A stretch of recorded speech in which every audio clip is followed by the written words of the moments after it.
Kondisi masyarakat Indonesia saat ini masih dalam suasana pandemi corona yang hingga kini pemerintah sedang berjuang untuk memutus penularan virus corona yang saat ini kondisinya sedang memprihatinkan dengan bertambahnya anggota masyarakat yang terpapar virus corona. Melihat kenyataan tersebut, Ananda Omes pun tergerak hatinya untuk sedikit memberikan andil dan bantuan untuk membantu pemerintah. Salah satu aksi mulianya yaitu dengan merubah mobil miliknya untuk dialihfungsikan menjadi mobil darurat untuk mengantarkan anggota masyarakat yang terpapar virus corona ke rumah sakit. Dan ketika niat mulianya disampaikan kepada istri tercinta, kata setuju pun terlontar. Istri tercinta pun mendukung sepenuhnya aksi menolong dari Ananda Omes. Ya, awalnya sih karena pas bangun tidur ada Instastory nge-tag ke saya, terus ada Instastory nge-tag ke saya, terus dia ngomong saya siap jadi relawan untuk driver ambulan. Jadi siapapun yang punya kendaraan saya siap buat bawa mobilnya jadi ambulans gitu.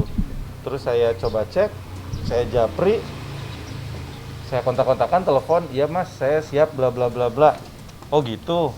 Akhirnya kebetulan saya ada salah satu mobil yang menurut saya cukup memadai untuk dijadikan, saya sih nggak berani bilang ambulans ya karena ada syarat tertentu, jadi saya bilangnya mobil darurat untuk antar jemput pasien COVID. Jadi kebetulan ada mobil itu, ya udah deh saya jadiin mobil darurat tadi gitu. Ya bantuan alhamdulillah sih banyak banget. Saya kan nggak ada link untuk cari alat kesehatan, saya nggak tahu nyari perlengkapan untuk ambulans di mana gitu kan. Saya dari googling, searching segala macam, saya tanya-tanya ke teman-teman, ya langsung saya lempar aja di sosmed. Alhamdulillah banyak banget yang bantuin. Tapi juga saya langsung ngerasain ya, di satu sisi alhamdulillah saya sekeluarga diberikan kesehatan saat ini walaupun memang mertua lagi sakit. Cuman kondisi COVID ini ngerasain banget, susah banget cari alat kesehatan. Ya Allah, saya harus, ya mungkin saya baru sedikit doang ya muter-muter Jakarta sampai paling ke Pamulang kemarin, ke daerah Tangerang gitu-gitu. Cuman susah banget nyarinya, susah banget dan mahal. Gak disalurin kemana ya, kan langsung dipakai ya. Karena APD digunakan untuk driver, keluarga pendamping pasien, masker dan juga itu face shield itu kan harus selalu diganti ya kan, karena yang paling penting kan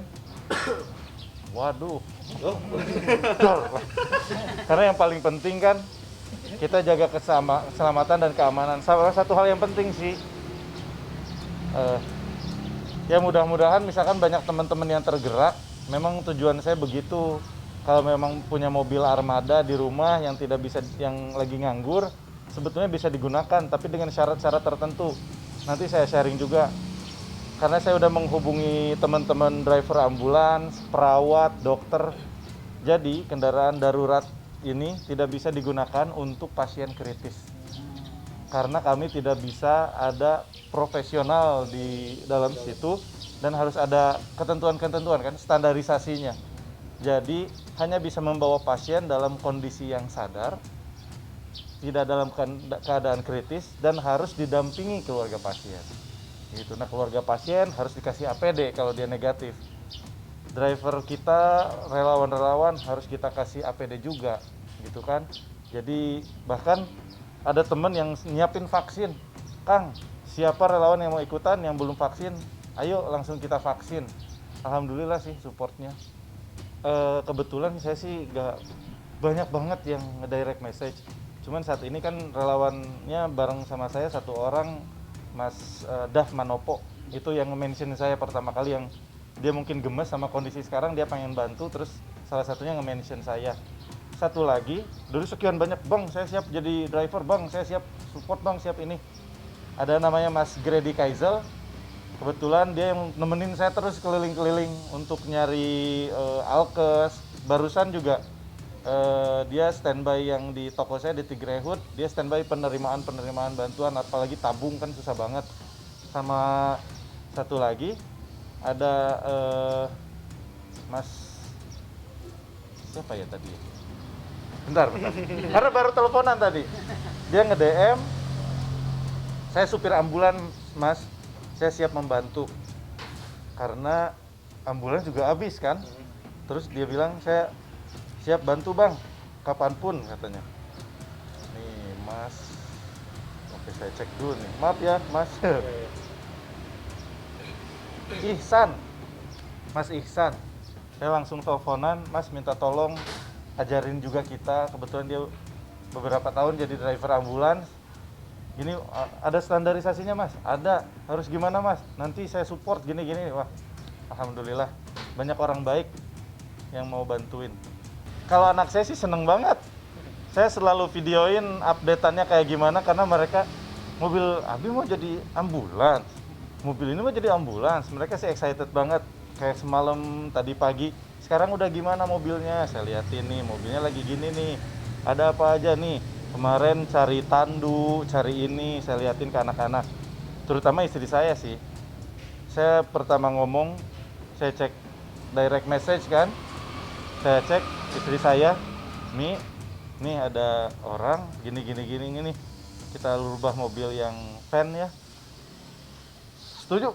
Dia bilang, ayo cepetan, kerjain.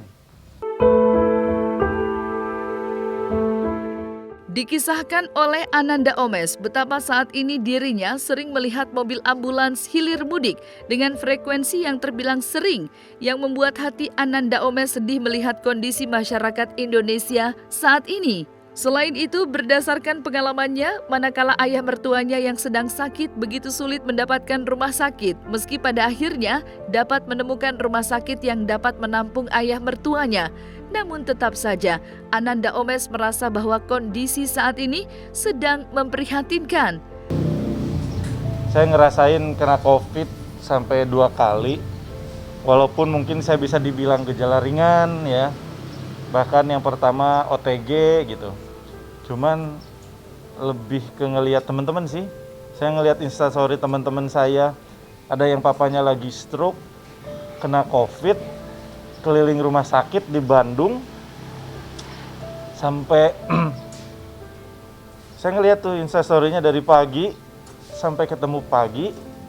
Besoknya masih nyari rumah sakit. Dia kebetulan ada kendaraan niaga belakang gitu, jadi papanya ditaruh di belakang gitu, pakai kasur gitu. Nah itu yang wow, ternyata kondisinya seberat ini gitu. Kemarin juga kan papa mertua saya sakit, bukan COVID, tapi nyari rumah sakit susah banget.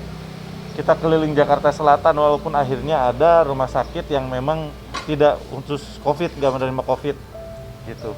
Jadi ngelihat itu semua sih ya, apalagi sekarang kalau kita di jalan ambulans lalu lalang. Dulu cuman sehari ketemu ambulans satu aja ya, jarang ya setiap hari ketemu. Sekarang sehari kita bisa berapa kali ketemu ambulans lalu lalang gitu. Gitu sih. Dan walaupun kondisinya kita juga nggak tahu ya, rumah sakit juga lagi penuh kayak gimana gitu kan, at least kita bisa nganterin mereka lah. Makanya yang dikejar itu adalah tabung oksigen. At least teman-teman kita nanti yang menunggu di rumah sakit standby sama tabung oksigen. Mobil bisa muter lagi, nganterin yang lain. Kita pinjemin lagi tabung oksigennya. Cuman susah banget nyari tabung oksigen. Aduh, ya semua kondisinya juga memang saya liatin kura-kura ya. Ya kondisinya sekarang kayak gimana ya?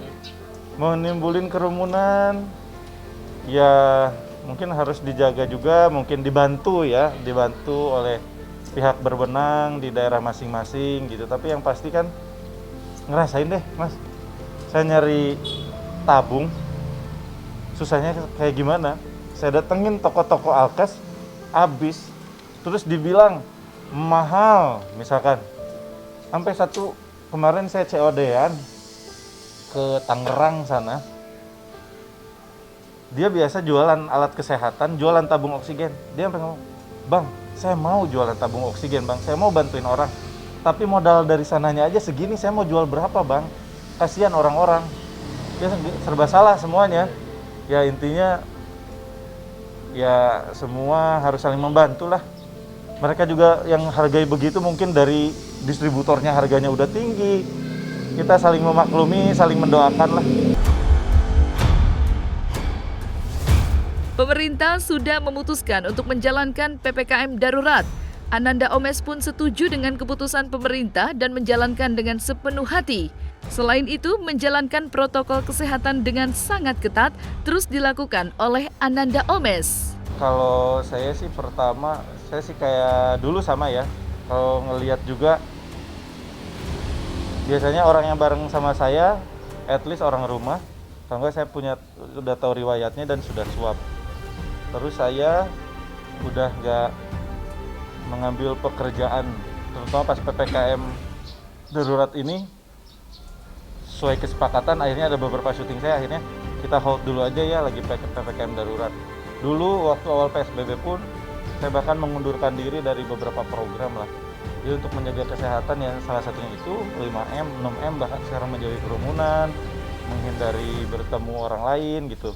Dan kalau kayak kemarin keluar-keluar, kalau lihat di Instastory saya, COD outdoor gitu. Kalaupun ke toko-toko alkes, ketika kosong, saya baru berani turun. Bukan masalah parno sih kayaknya ya. Namanya menjaga kesehatan, kita berikhtiar. Nggak hanya menjaga kita, tapi menjaga orang-orang di sekitar kita, menjaga keluarga kita. Itu sih intinya.